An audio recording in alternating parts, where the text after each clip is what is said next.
नमस्कार दोस्तों। आज इस वीडियो के माध्यम से हम उन भावों की बात करेंगे जिन भावों में कोई भी ग्रह नहीं होता और वह ग्रह किस तरह से फलित होते हैं।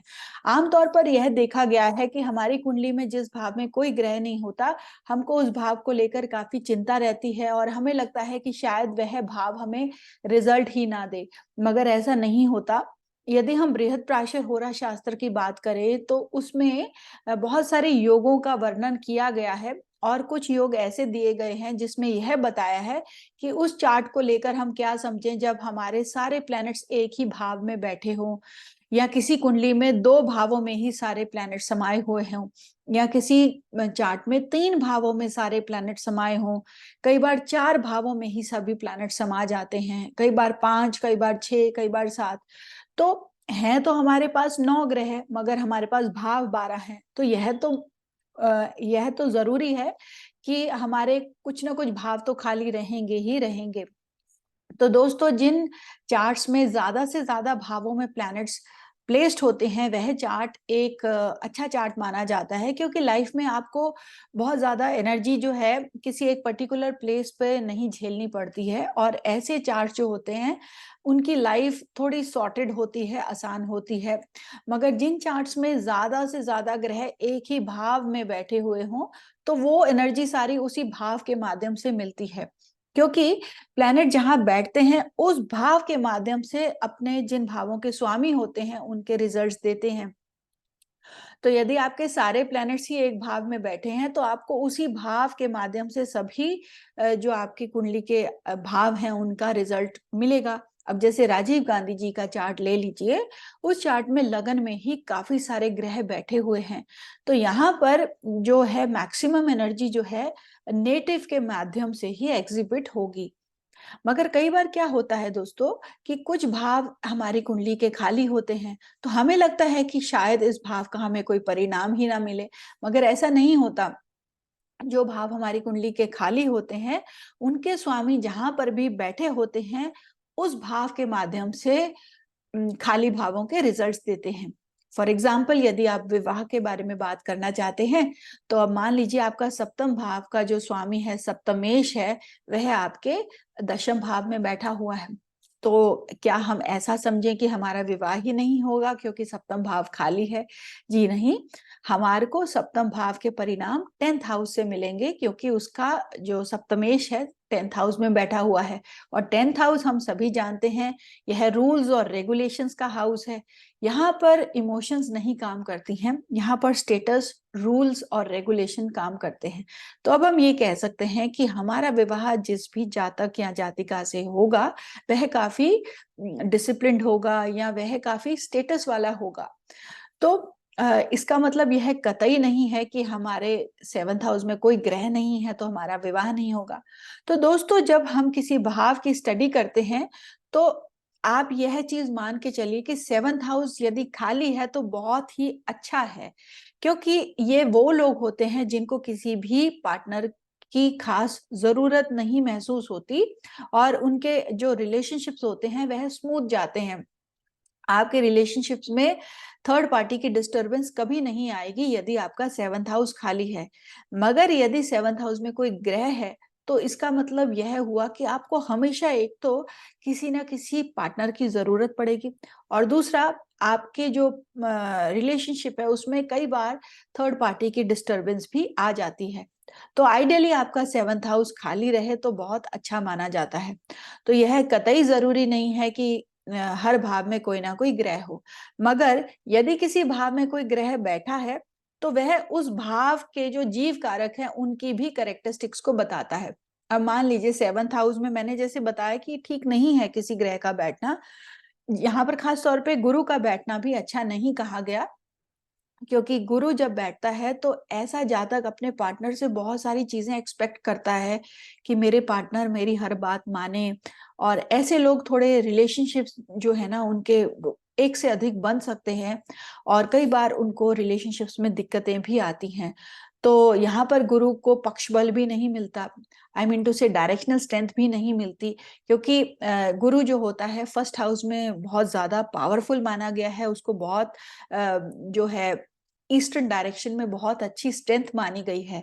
अब उसके विपरीत जो 7th हाउस है वह आपका वेस्टर्न डायरेक्शन है, वहां पर गुरु की जो स्ट्रेंथ है बहुत ज्यादा वीक हो जाती है, जिसकी वजह से आपको गुरु से रिलेटेड थोड़ी दिक्कतें भी आती हैं।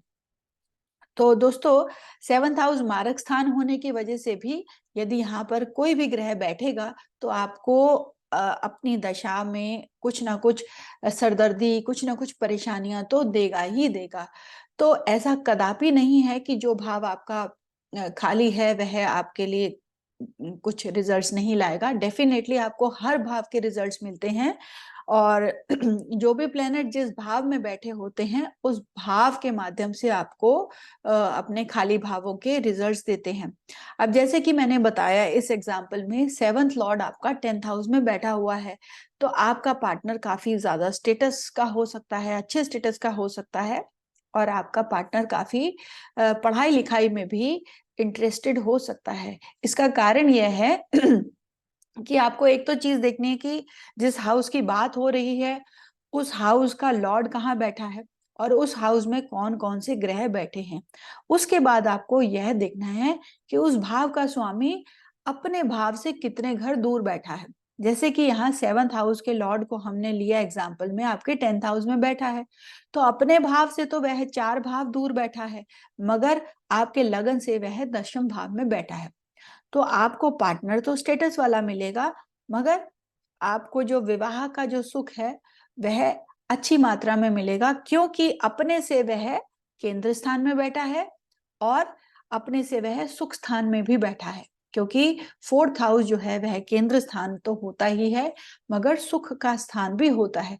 तो इस प्रकार से आपको आपके यहाँ पर इस खाली भाव के रिजल्ट्स मिलेंगे।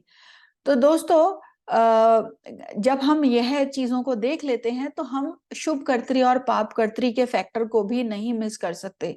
अब जैसे इसी एग्जाम्पल में हम मान लें कि 7th हाउस हमारा खाली है, तो उसके आजू बाजू में यानी कि 6ठे और 8वें घर में यदि आपको कुछ ग्रह प्रेजेंट मिलते हैं तो यह जरूर देखिए कि यह ग्रह जो हैं यह बेनिफिक हैं या मेलेफिक हैं। अगर आपके 6ठे और 8वें घर में बेनिफिक्स बैठे हैं तो आपको 7th हाउस के बहुत अच्छे परिणाम मिलेंगे। यद्यपि आपके 7th हाउस में कोई ग्रह नहीं बैठा, मगर 6ठे और 8वें भाव में शुभ ग्रह बैठे हैं, तो बहुत अच्छे आपको 7th हाउस के परिणाम मिलेंगे। आपकी मैरिज बहुत ज्यादा सुखद हो जाएगी। अगर इसके विपरीत आपके 6ठे और 8वें भाव में अशुभ ग्रह बैठे हैं तो ऐसे में आपको 7th हाउस के काफी खराब परिणाम झेलने पड़ेंगे। तो मैरिज जो होगी आपके लिए काफी ज्यादा प्रॉब्लमेटिक हो सकती है। तो दोस्तों खाली भाव में आप ग्रहों की दृष्टि को भी देखें। कई बार क्या होता है कि कुंडली में कोई भाव खाली होता है, मगर उसको किसी दूसरे भाव से दृष्टि आ रही होती है। आमतौर पे हम जिस भी भाव की बात करते हैं उस भाव से 7th हाउस में जो भी ग्रह बैठा होगा तो वह उस भाव को दृष्टि तो देगा ही। तो यहाँ पर इस एग्जाम्पल में 7th हाउस में यदि आपके लगन में कोई ग्रह बैठ के देख रहा है तो यह जरूर देख लें कि वह अशुभ ग्रह की श्रेणी में आता है या शुभ ग्रह की।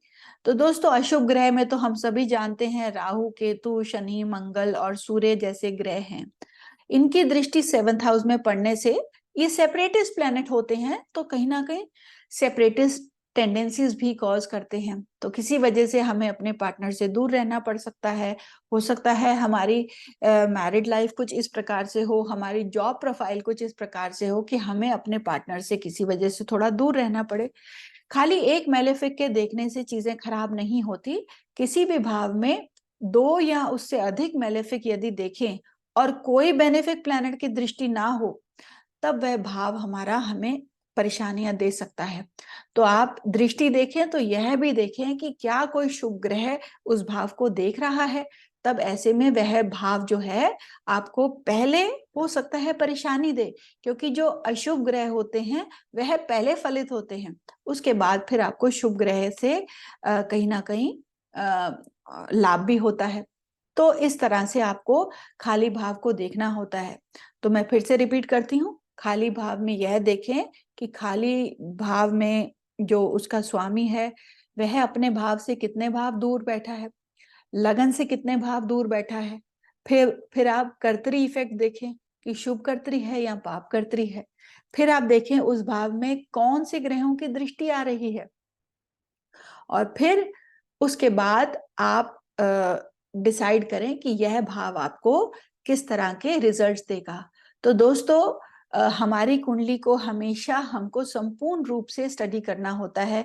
कभी आइसोलेशन में आप किसी भी एक भाव को स्टडी करके निष्कर्ष ना निकालें कि यह भाव आपको कैसे परिणाम देने वाला है। यदि आप इन सभी फैक्टर्स को अपने मद्देनजर रख के चार्ट को रीड करेंगे तो आपके लिए चार्ट रीडिंग बहुत आसान हो जाएगी। और ऐसा कदापि नहीं होता कि जो भाव खाली होता है वह हमें परिणाम नहीं देता। इनफैक्ट मैं ये कहूंगी कि जो भाव खाली होता है वह आपके लिए अच्छा है। वहां पर आपको कुछ परेशानी शायद ना मिले देखने को, यदि वहां पर और कोई जो मैंने 3 फैक्टर्स बताए हैं वह नहीं प्रफुल्लित हो रहे। तो एक चीज और बता दूं कि यदि जिस भाव की बात कर रहे हैं वह भाव लगन से 6, 8, 12 स्थानों में बैठा है, जैसे यहाँ पर हम सप्तम भाव की बात कर रहे हैं, तो सप्तमेश यदि आपके लगन से छठे भाव में बैठ गया, या आपके लगन से अष्टम भाव में बैठ गया, या लगन से 12वें भाव में बैठ गया, तो ऐसे में भी आपको परेशानी आ सकती है आपके विवाह को लेकर। क्यों? क्योंकि लगन आप खुद हैं और सप्तम भाव आपका स्पाउस है, आपकी वाइफ या हस्बैंड है। तो उनकी वजह से आपको परेशानी आ सकती है यदि आपके लगन से 6, 8, 12 में 7th का लॉर्ड बैठा हुआ है। एग्जाम्पल दिया है मैंने यहाँ पर 7th हाउस का। तो आपको यह जरूर देखना है कि लगन से कहाँ बैठा है उस भाव का स्वामी, और अपने भाव से कहाँ बैठा है। जैसे कि मैंने उदाहरण में दिया था कि 7th लॉर्ड अपने से यहाँ पर 10th हाउस में बैठा है, तो आपके लिए तो अच्छा है और 7th हाउस के लिए भी अच्छा है। कई बार 7th लॉर्ड क्या होता है कि अपने से भी खराब स्थान पे बैठा होता है। जैसे कि मान लीजिए 7th लॉर्ड आपकी कुंडली के 12वें भाव में बैठ गया, तो अपने से वो 6 घर दूर बैठा है, खराब स्थान पे बैठा है, और लगन से वो 12वें भाव में बैठा है। तो यहाँ पर दोनों ही स्थितियां अच्छी नहीं है। लगन से भी 12वें में है और अपने भाव से भी वह छठे में है। तो ये सब फैक्टर्स को आपको मद्देनजर रख के डिसाइड करना होता है कि कुंडली में कोई भाव आपको किस तरह के परिणाम देगा। आशा करती हूँ इस वीडियो से आपको कुछ ना कुछ नई जानकारी अवश्य मिली होगी। चैनल के साथ जुड़े रहिए। बहुत जल्दी फिर किसी नए टॉपिक पर हम मिलेंगे। धन्यवाद।